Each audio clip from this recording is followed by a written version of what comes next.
The barn loomed like a ghost from my childhood, its red paint peeling under the weight of years. I stood frozen on the dirt path, my boots sinking into the earth, as a pair of eyes burned into me from across the field. He was there, tall, weathered, and staring like he'd seen me in a dream he never woke from. I hadn't been back to Grandpa's farm in Tennessee since I was 12, when summer days meant chasing fireflies and sneaking extra pie from Grandma's kitchen. Now, at 25, I was here to settle his estate, the last thread tying me to a place I'd sworn to forget. Grandpa died 2 months ago, and the lawyer's letter said the farm was mine if I wanted it. I didn't. But something pulled me here. Something heavier than duty. Like a whisper I couldn't ignore. The farmhand's gaze didn't waver. He leaned against a splintered fence, his flannel shirt rolled up to his elbows, revealing forearms tanned by years under the sun. His face was rugged, maybe late 20s, with a jawline sharp enough to cut through the tension in the air. I shifted my backpack, my city sneakers out of place in this sea of dirt and grass, and forced my legs to move toward the house. But his eyes followed, heavy with something I couldn't name hope. Maybe. Or something darker. Elliot. His voice was low, rough, like gravel under tires. I stopped dead. How did he know my name? I turned, my heart kicking against my ribs. He pushed off the fence and walked toward me, each step deliberate, like he was afraid I'd bolt. You're Elliot Harper. Right. Old man Harper's grandson. Yeah, I said, my voice tighter than I meant it to be. Who are you? He hesitated, his eyes searching mine like he was looking for something lost. Caleb. Caleb Walsh. I've been working this farm since your grandpa took me in. His words were simple, but the way he said them like they carried a weight I couldn't see made my stomach twist. Been a while since you were here. 13 years. I said, sharper than intended. I didn't owe him an explanation. I didn't owe anyone anything. Yet his gaze held me, like he knew more about me than I'd ever told anyone. I broke eye contact, staring at the barn instead. I'm just here to sign some papers. Won't be long. Caleb nodded, but his expression didn't change. You might stay longer than you think. The words hung between us, heavy as the Tennessee heat. I wanted to ask what he meant, but the way he looked at me like he'd been waiting for this moment made my throat close up. I turned toward the house, its white paint chipped and graying, and tried to shake the feeling that I'd just stepped into something bigger than myself. Inside, the air smelled of dust and memory. Grandpa's old armchair sat by the window, worn but sturdy, like it was waiting for him to come back. I dropped my backpack by the door and wandered through the house, each creak of the floorboards pulling me back to summers spent here. Back then, I was just a kid, unaware of the weight of who I was becoming. I'd realized I was gay at 16, but I'd never told Grandpa. Never told anyone here. Tennessee wasn't exactly the place for that kind of truth. Not back then, and maybe not now. The lawyer, a wiry man named Mr. Grayson, arrived an hour later with a stack of papers. The farm's yours, Elliot, he said, pushing his glasses up his nose. But it's been bleeding money for years. Your grandpa kept it going with his pension, but it's barely breaking even. Caleb's been running things, but he can't do it alone. Caleb, I asked, my mind snapping back to the farmhand's piercing stare. Grayson nodded. He's been here since he was a teenager. Your grandpa trusted him like family. If you sell, he's out of a job, out of a home. I rubbed my temples, the weight of it settling in. I didn't want this farm. I didn't want the memories or the responsibility. But the thought of Caleb homeless, adrift, gnawed at me. Why did I care? I didn't even know him. That night, I couldn't sleep. The house was too quiet. The kind of quiet that amplifies every thought you're trying to drown out. I kept seeing Caleb's face, the way his eyes seemed to know me. Around midnight, I gave up and stepped onto the porch. The cool air a relief against my skin. The stars were brighter here than in Chicago, like they had something to prove. You don't sleep much, do you? Caleb's voice came from the darkness. I flinched, spotting him leaning against the barn, a cigarette glowing faintly between his fingers. Didn't know you were out here, I said, crossing my arms. You always creep around at night. He chuckled, low and warm, and stepped closer. Only when I'm waiting for someone to show up. His eyes caught the moonlight, and for a second, I forgot how to breathe. Your grandpa talked about you all the time. Said you were going to do big things. Said you'd come back one day. I swallowed hard. He didn't know me. Not really. Caleb tilted his head, studying me. Maybe he knew more than you think. The words hit like a punch. I wanted to argue, to tell him he was wrong. But something in his voice stopped me. Instead, I asked, why do you stay here? This place is falling apart. He took a drag from his cigarette, the smoke curling upward like a ghost. It's home. Only one I've got. He paused, his eyes locking onto mine again. And I had a promise to keep. A promise? I asked, my voice barely above a whisper. He didn't answer, just gave me a look that felt like it could unravel every secret I'd ever kept. Then he stubbed out his cigarette and walked back toward the barn, leaving me alone with the stars and a question I wasn't sure I wanted answered. The next morning, I found Caleb in the fields, fixing a broken fence. His shirt clung to his back, sweat outlining the muscles that shifted with each swing of the hammer. I told myself I was just checking on the property, but my eyes kept drifting to him. He caught me staring and flashed a half smile that made my chest tighten. You gonna help or just watch? He called out, his tone teasing but not cruel. I laughed despite myself and picked up a hammer. We worked in silence for a while, the rhythm of it soothing in a way I hadn't expected. Every now and then, our hands brushed as we passed tools, and each touch sent a jolt through me I didn't want to name. Why'd you leave? Caleb asked suddenly, not looking at me. All those years ago. You just stopped coming. I froze, the hammer heavy in my hand. Life got complicated, I said finally. I didn't belong here. He stopped working and turned to face me, his eyes searching again.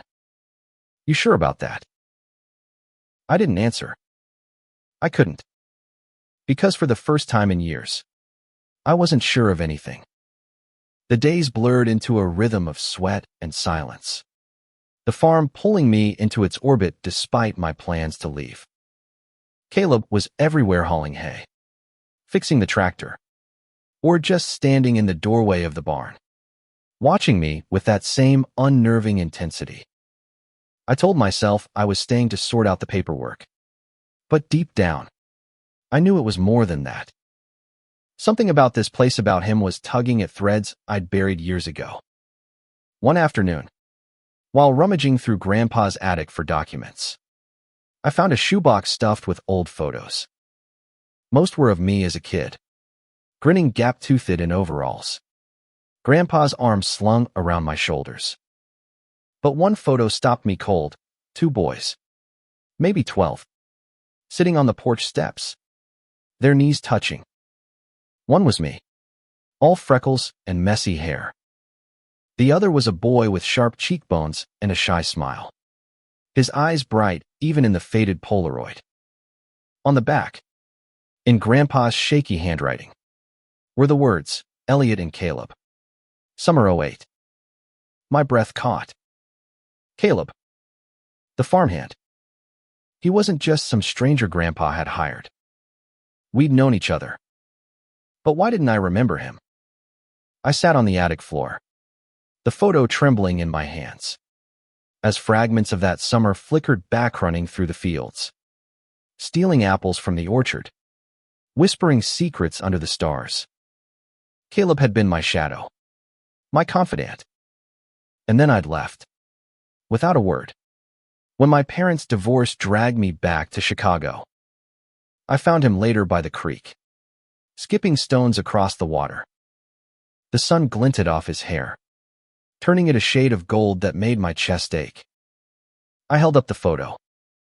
Why didn't you say we knew each other? He didn't turn, just tossed another stone. Didn't think you'd remember. You were gone so fast. I was a kid, I said, stepping closer. My parents split. I didn't have a choice. He finally looked at me, his eyes raw. You had a choice to come back. You didn't. The words stung. But he wasn't wrong. I'd chosen to forget this place. To forget the boy who'd once been my best friend. What happened to you? I asked. After I left. Caleb's jaw tightened. Not much. My dad kicked me out when I was 15. Said he didn't want a queer kid under his roof. Your grandpa found me sleeping in the barn one night. Gave me a job. A place to stay. Said I was family. My stomach dropped. Queer. The word hung between us, heavy with meaning. I'd never told anyone here about myself, but hearing Caleb say it so plainly cracked something open inside me. I didn't know. I said softly. You weren't here. He said, not accusing, just stating a fact. He tossed another stone, harder this time, and it sank without skipping. Your grandpa kept me going. Told me stories about you. Said you'd find your way back. I stared at the photo in my hand. The two boys who'd once been inseparable. Why didn't you leave? Start over somewhere else. He laughed. Bitter. Where would I go? This farm's all I've got. And he trailed off, his eyes locking onto mine. I promised him I'd wait. For what? I asked, my voice barely audible. For you. The air felt too thick to breathe. I wanted to run, to hide from the weight of his words. But my feet stayed rooted. Caleb stepped closer, close enough that I could smell the earth on him, the faint tang of sweat. You don't get it, do you? He said, his voice low. That summer, you were the only one who saw me. Really saw me. And then you were gone. My throat burned. I remembered now late nights by the creek. Caleb's quiet confession that he liked boys. The way I'd held his hand and promised it didn't change anything. But it had. I'd left. And he'd carried that promise alone for 13 years. I'm sorry. I whispered, the words feeling too small. He shook his head. Don't be. You're here now. That night, we sat on the porch, sharing a bottle of Grandpa's old whiskey. The stars were out again, brighter than ever, and Caleb's shoulder brushed mine as we talked. He told me about the farm's struggles, how Grandpa had fought to keep it alive despite failing crops and rising costs. I told him about Chicago, my job as a graphic designer, the string of meaningless hookups that never filled the hole inside me. For the first time in years, I felt like someone was listening, not just hearing, but understanding. As the whiskey loosened my tongue, I admitted, I was scared to come back. Scared of what I'd find. Caleb's eyes softened. And what did you find? You, I said, before I could stop myself. He smiled. A real one this time. And my heart stuttered. For a moment, I thought he might lean in, close the gap between us. But he didn't. He just looked at me, like he was memorizing every detail. And I realized I was doing the same. The next day, Grayson called with bad news. A developer wanted the farm, offering enough money to clear its debts, and then some. It's your call, Elliot, he said. But if you don't sell, you'll need to invest serious cash to keep this place afloat. I hung up, my head spinning. Selling was the smart move. I could go back to Chicago, back to my life. But the thought of leaving Caleb felt like betraying something I was only starting to understand. The farm was a living thing, and it was dying. I saw it in the cracked earth, the sagging barn, the fields that hadn't bloomed right in years. Every day I spent here, I felt its pulse weakening in Caleb's, too. He worked like a man possessed, as if he could single-handedly hold the place together. But I saw the exhaustion in his eyes, the way his shoulders slumped when he thought I wasn't looking. I started helping more, not just with small tasks, but with the heavy lifting hauling feed, mending fences, even learning to drive the ancient tractor. My hands blistered. My back ached. But there was something grounding about it, like I was finally part of something real. Caleb noticed. He didn't say much, but his glances lingered, and sometimes he'd flash that half smile that made my pulse race. One evening, we were in the barn, sorting through old equipment. The air was thick with dust and the scent of hay. Caleb handed me a rusty wrench, his fingers brushing mine. And this time, neither of us pulled away. "You're getting the hang of this," he said, his voice soft. "I'm a city boy," I said, grinning. "This is all your fault." He laughed, and the sound warmed me more than the summer sun. We worked late, the barn lit by a single flickering bulb. When we finished, we sat on a bale of hay, sharing a thermos of coffee. The silence was comfortable, but charged, like the air before a storm. "Why'd you stay away so long?" Caleb asked, his tone gentle but probing. "Your grandpa missed you. Kept your room ready, just in case." I stared at the floor, the weight of guilt settling in. I was running, I admitted. From this place. From myself. I came out in college, and it was messy. I didn't think I could be that person here. Caleb nodded, like he understood more than I'd said. "I came out to your grandpa when I was 16. Thought he'd kick me out, too. But he just hugged me and said, 'You're my boy, Caleb. Always will be.'" My eyes stung. I wished I'd known that Grandpa would have accepted me, too. But I'd been too scared to find out. "I should have come back," I said. "I should have been here." Caleb reached out, his hand resting on mine. His touch was warm, steady. "You're here now?" he said again. And this time, the words felt like a lifeline. We stayed like that, hands touching, until the bulb flickered out, plunging us into darkness. I could hear his breathing, steady but quick, and I knew mine matched it. I wanted to say something, to close the distance, but fear held me back. What if this was a mistake? What if I was reading him wrong? The next day, I found a letter in Grandpa's desk, addressed to me in his shaky scrawl. It was dated a year ago, when he must have known he was running out of time. "Elliot," it read, "this farm's yours. But it's more than land. It's where you find who you are. Caleb's been keeping it for you. Don't let him go." I read it 3 times, my hand shaking. Grandpa knew. Somehow. He'd known about me. About Caleb. About the bond we'd had as kids. And he'd trusted Caleb to wait for me. To hold this place together until I was ready to face it. I found Caleb in the orchard, pruning the apple trees. You knew about this, I said, holding up the letter. You knew what he wanted. Caleb set down his shears, his expression unreadable. He made me promise to stay. Said you'd need me when you came back. Why didn't you tell me? I asked, my voice cracking.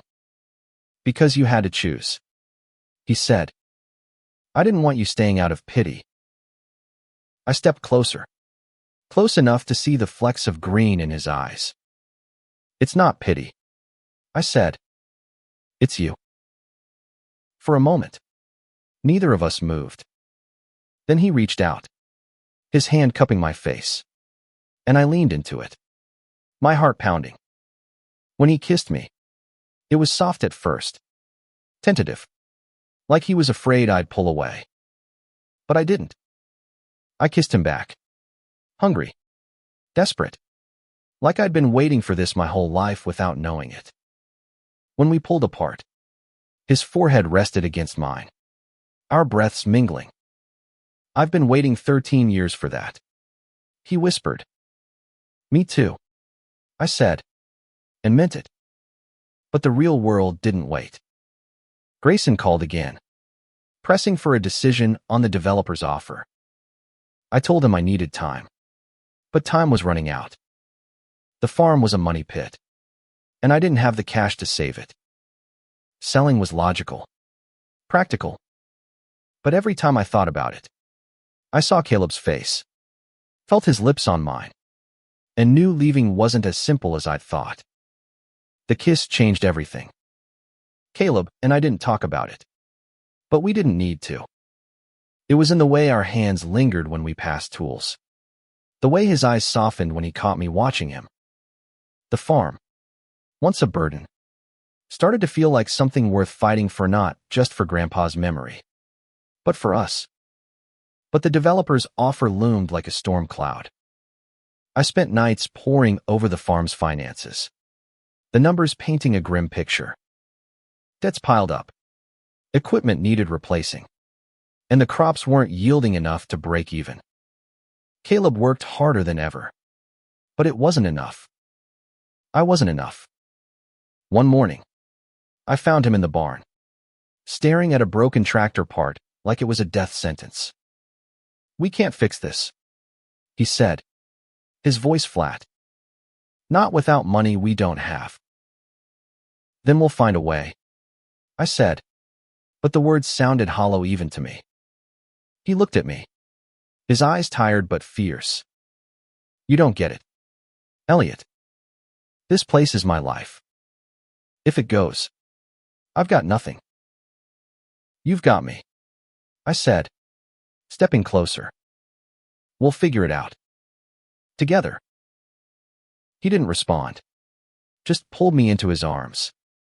And for a moment, the world felt right.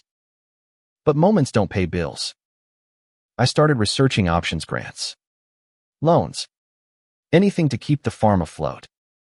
I even pitched converting part of the land into a community garden, something to draw in locals and generate income.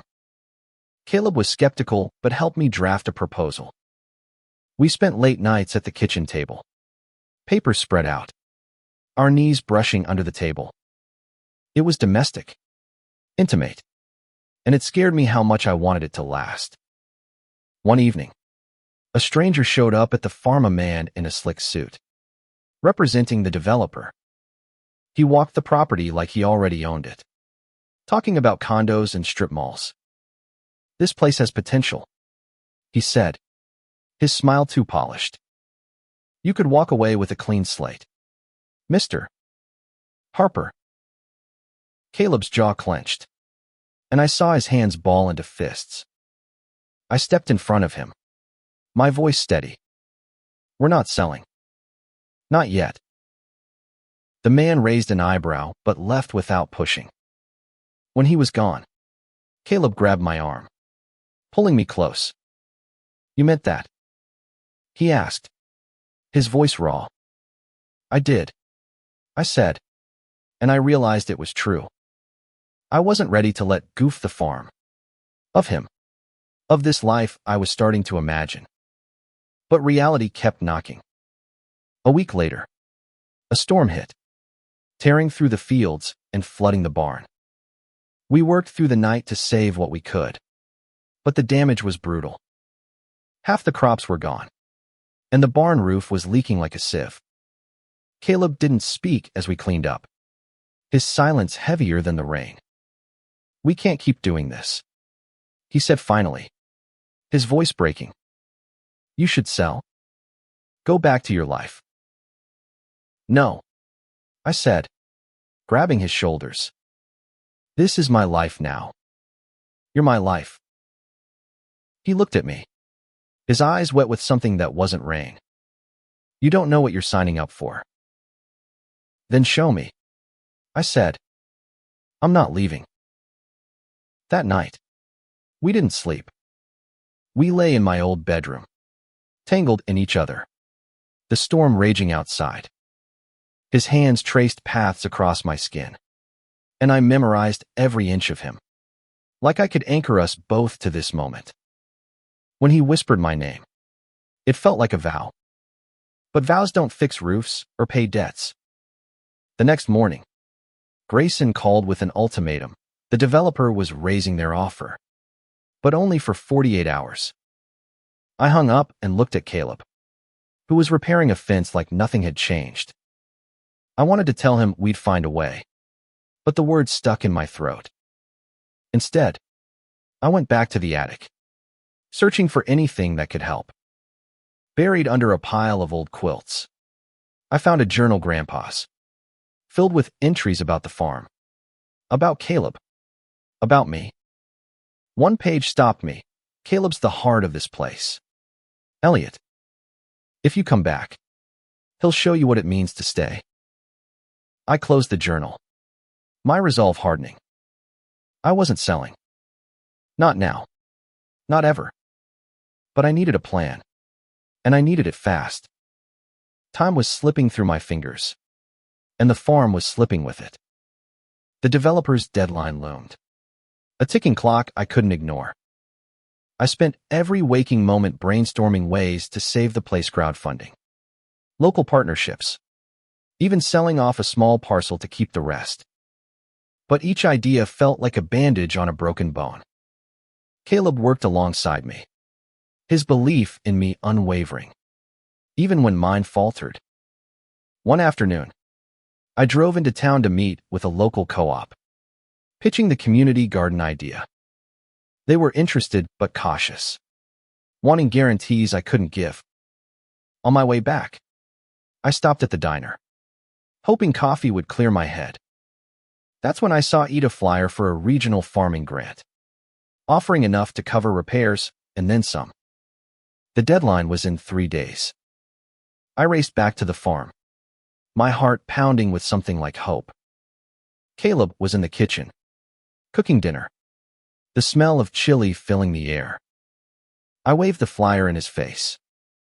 This could save us, I said, my voice shaking with excitement. He read it, his expression guarded. It's a long shot, he said, but we can try. We stayed up all night, drafting the application. Caleb knew every detail of the farm's operations, and I poured my heart into the narrative, writing about Grandpa's legacy, about Caleb's loyalty, about the home we were fighting for. When we finished, the sun was rising, and Caleb's hand found mine across the table. You're different, he said, his voice soft. You're not the kid who left. And you're not the kid I left behind, I said, squeezing his hand. We're doing this together. The next day, we submitted the grant and waited. The waiting was torture, each day stretching longer than the last. To keep busy, we threw ourselves into small repairs, painting the barn, planting new seeds in the fields. Every touch, every shared glance, deepened the bond between us. I was falling for him, hard and fast, and it scared me as much as it thrilled me. One evening, we took a break by the creek, lying on a blanket under the stars. Caleb's head rested on my chest, his breath warm against my skin. "If this doesn't work," he said, "if we lose the farm, I don't know what I'll do." "You won't lose me," I said, my voice fierce. "No matter what." He lifted his head, his eyes searching mine. "You mean that?" I kissed him, slow and deep, pouring everything I felt into it. I've never meant anything more. But hope is a fragile thing. The developer called, their tone sharper now, pressing for an answer. I stalled, but I could feel the walls closing in. That night, I found Caleb in the barn, staring at the old tractor like it held all the answers. "We could sell," he said, his voice hollow. "You could start over. You don't have to be stuck here." "I'm not stuck," I said, grabbing his hand. "I'm choosing this. I'm choosing you." He looked at me, his eyes wet, and pulled me into a kiss that felt like a promise. But promises don't stop storms. And the next morning brought news that nearly broke us. The co-op backed out, citing budget cuts. Without their support, the grant application felt like a pipe dream. I sat on the porch, the weight of it crushing me. Caleb joined me, his shoulder brushing mine. "We tried," he said, his voice steady but sad. "That's more than I expected." "It's not over," I said, but my voice cracked. I wasn't sure who I was trying to convince.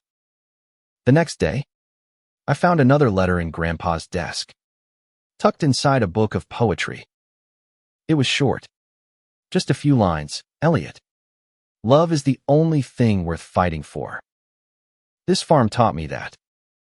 I hope it teaches you, too." I showed it to Caleb, and we sat in silence, the words sinking in. Love. That's what this was. Why I stayed. Why I fought. Not just for the farm, but for him. For us.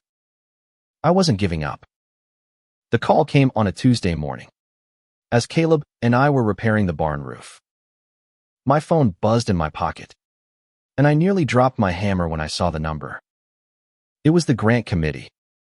I put it on speaker, my heart in my throat, and Caleb's hand found mine, squeezing tight. "Mr. Harper," the woman on the line said, "we're pleased to inform you that your application has been approved. The funds will cover your immediate repairs and support the community garden project." I couldn't speak. Caleb let out a whoop, pulling me into his arms, and we laughed, tears streaming down our faces. The farm was saved. We were saved. The next few weeks were a whirlwind. The grant money arrived, and we hired local help to fix the barn, replace equipment, and prep the fields. The community garden took shape, drawing neighbors who brought their own seeds and stories. The farm came alive again, its pulse strong and steady, like it knew we weren't giving up. Caleb and I grew closer, our lives intertwining in ways I hadn't dared imagine. We cooked together, laughed together, fought over stupid things like whose turn it was to do dishes. Every night, we fell into bed, tangled in each other, and I knew this was what home felt like. But the real test came when the developer made one last offer, higher than ever. I didn't hesitate. "No," I told them, my voice firm. "This farm's not for sale." Caleb overheard, and when I hung up, he kissed me like it was the first time, fierce and full of pride. "You're crazy," he said, grinning. "Crazy about you," I shot back, and he laughed, the sound brighter than the Tennessee sun. Months later, the farm was thriving. The community garden drew crowds, and we started hosting workshops, teaching kids about planting and harvesting. Caleb and I became a team, not just in work, but in life. We weren't perfect, arguments flared. Doubts crept in, but we faced them together, rooted in something deeper than fear. One evening, as we sat on the porch, watching the sunset paint the fields gold, Caleb pulled out a small box. Inside was a simple silver ring, etched with a tiny apple, a nod to the orchard where we'd found each other again. "I don't have much," he said, his voice rough with emotion. "But I've got you, and I want forever." I said yes before he finished, my heart so full it hurt. We kissed under the stars, the farm stretching out around us, a testament to what we'd built. Grandpa's letter was right. Love was worth fighting for. This farm, this life, this Manthe were my home, and I'd never run again. The farm wasn't just land. It was a promise kept, a second chance earned. And as Caleb's hand rested in mine, I knew we'd face whatever came next, together, on this patch of earth that had called us both home.